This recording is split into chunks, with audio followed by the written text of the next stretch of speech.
Bonjour, je m'appelle Chris et je suis l'un des formateurs techniques ici chez Stratasys. Dans cette vidéo, je vais passer en revue les bases de l'interface utilisateur de GrabCAD Print. Cela vous aidera à naviguer dans GrabCAD Print pendant que vous préparez et imprimez des pièces modèles. Commençons. Pour commencer, vous devrez sélectionner une imprimante. En bas à droite de l'écran, vous trouverez le sélecteur d'imprimante. Cela affichera une liste des imprimantes qui sont attribuées à votre compte d'entreprise, ainsi qu'une imprimante modèle pour chaque imprimante prise en charge par GrabCAD Print. Lorsque vous sélectionnez votre imprimante, l'interface se met à jour pour refléter la technologie que vous avez choisie. Pour cet exemple, je vais choisir une imprimante FDM. Sur le côté droit, les trois premières icônes en haut correspondent au mode d'affichage. Cette icône du haut correspond à la vue du modèle. Dans cette vue, vous sélectionnerez les modèles sur la plaque de fabrication et appliquerez d'autres réglages à partir des outils situés en dessous. Ensuite, il y a la vue du mode d'analyse. Également appelée vue de réparation du modèle, elle sert à identifier toute erreur sur la pièce présente sur la plaque de fabrication et permet à l'utilisateur de les corriger sans avoir à ouvrir le fichier CAO d'origine. Pour revenir à la vue précédente, cliquez sur Retour à la vue du modèle. Et le dernier mode d'affichage est l'aperçu des couches. Disponible uniquement avec des imprimantes FDM. En sélectionnant cette icône, les pièces sur la plaque seront découpées et traitées. Vous pourrez prévisualiser le modèle découpé, incluant les parcours d'outils d'impression. Vous pouvez lancer une animation montrant comment les couches seront imprimées. Les icônes d'outils, sous les modes d'affichage, permettent de modifier les paramètres de la plaque et des modèles du projet. L'icône du haut est l'outil d'information sur le modèle. En sélectionnant cet outil, vous pouvez visualiser et ajuster les unités si la taille du modèle a été importée trop petite ou trop grande. Pour corriger la taille du modèle, il suffit souvent de changer les unités en millimètres ou en pouces. L'outil de réglage du plateau vient ensuite. Il sert à attribuer le matériau du modèle, la hauteur de découpe, le style de découpe et le matériau de support qui seront utilisés pour imprimer toutes les pièces sur la plaque de fabrication. Vous pouvez également activer une tour sacrificielle pour améliorer la qualité des pièces et choisir de l'imprimer sur toute la hauteur de la pièce ou jusqu'au dernier changement entre le matériau du modèle et le matériau de support.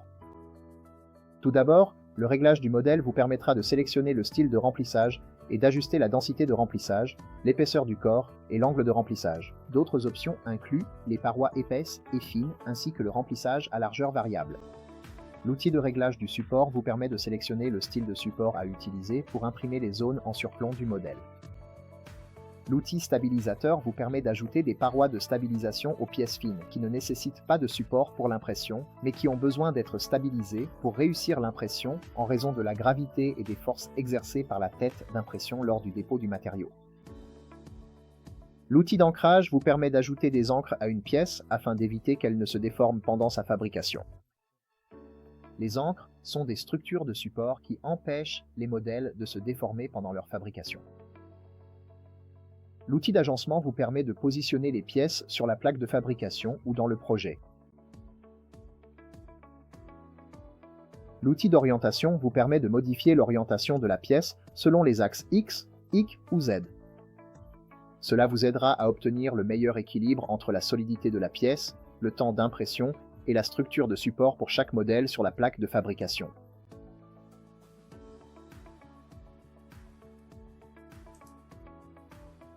L'outil d'échelle est utilisé pour modifier la taille des pièces du modèle.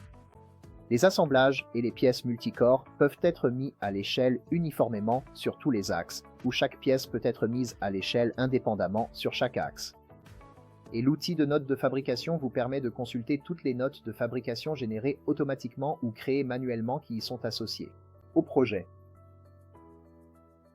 Ces notes peuvent être exportées au format PDF afin de pouvoir être envoyées par email à toute personne n'utilisant pas GrabCAD Print. En commençant par le côté gauche de GrabCAD, vous pouvez sélectionner la fonctionnalité de GrabCAD que vous souhaitez afficher. La première icône en haut est l'icône de vue d'impression. Dans cette vue, vous placerez et gérerez les pièces sur la plaque de fabrication. Ensuite, il y a l'icône de planification. Cette vue vous permet de voir tous les travaux programmés pour les imprimantes du compte de votre entreprise. Elle fournit une estimation du temps d'achèvement pour chaque travail. Dans cette vue, vous pouvez également réorganiser les travaux sur chaque imprimante. La dernière icône à gauche est la vue de l'historique de l'imprimante. Pour utiliser la vue de l'historique de l'imprimante, déroulez le menu de sélection de l'imprimante et choisissez celle dont vous souhaitez consulter l'historique. Cette vue affichera une liste de tous les travaux qui ont été imprimés sur l'imprimante sélectionnée. Dans le coin supérieur gauche se trouve le panneau de projet.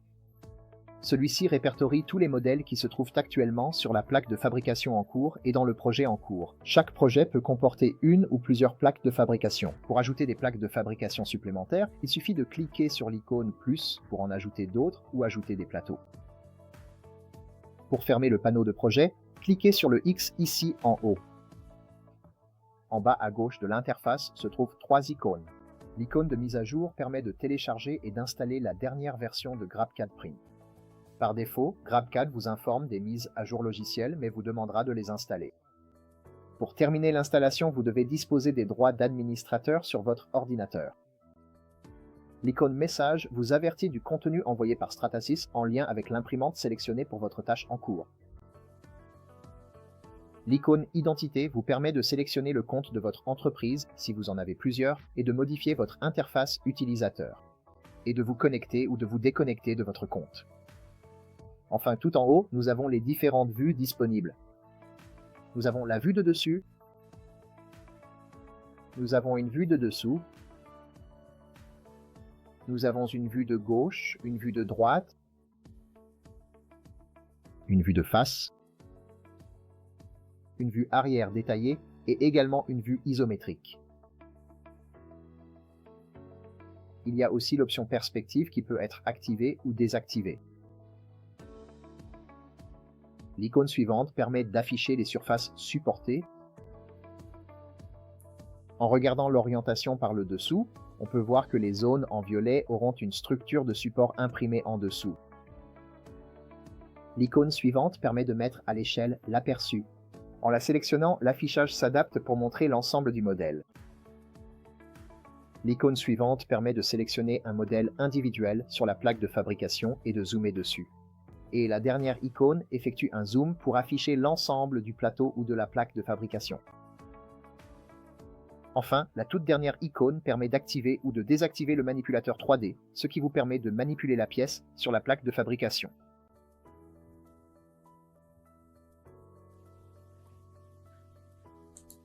De plus, vous pouvez déplacer les pièces sur la plaque de fabrication en cliquant dessus, puis en les faisant glisser vers de nouveaux emplacements. Vous pouvez également faire un clic droit sur une pièce pour accéder à des options supplémentaires comme copier et coller. Je peux copier puis faire un clic droit et coller, ce qui créera un duplicata de la pièce.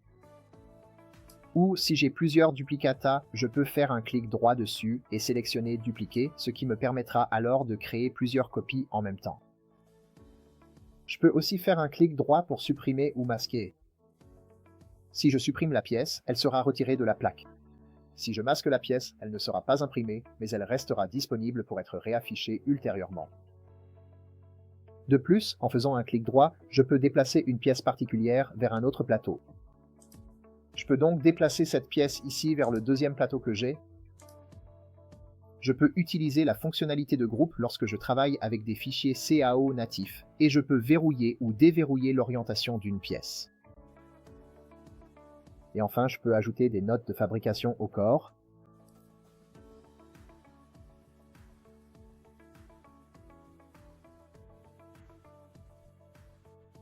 Quelques fonctionnalités supplémentaires. Si je fais un clic droit avec la souris, je peux faire pivoter librement la plaque de construction pour voir les pièces sous n'importe quel angle, et je peux utiliser la molette pour zoomer ou dézoomer. En bas, nous avons un bouton d'estimation. En le sélectionnant, cela va générer un aperçu de la découpe et nous fournir le temps de fabrication estimé, ainsi que la quantité estimée de matériaux qui sera utilisée à la fois pour le matériau du modèle et pour le matériau de support. Dans cet exemple précis, nous voyons que ces deux pièces prendront 4 heures et 57 minutes à imprimer, avec un volume de matériaux du modèle de 9,516 pouces cubes et un volume de matériaux de support de 0,915 pouces cubes. Ceci conclut la présentation générale de l'interface utilisateur de GrabCAD Print. Merci d'avoir regardé. N'oubliez pas de consulter les autres courtes vidéos de formation sur l'utilisation de GrabCAD Print proposées par la Stratasys Academy.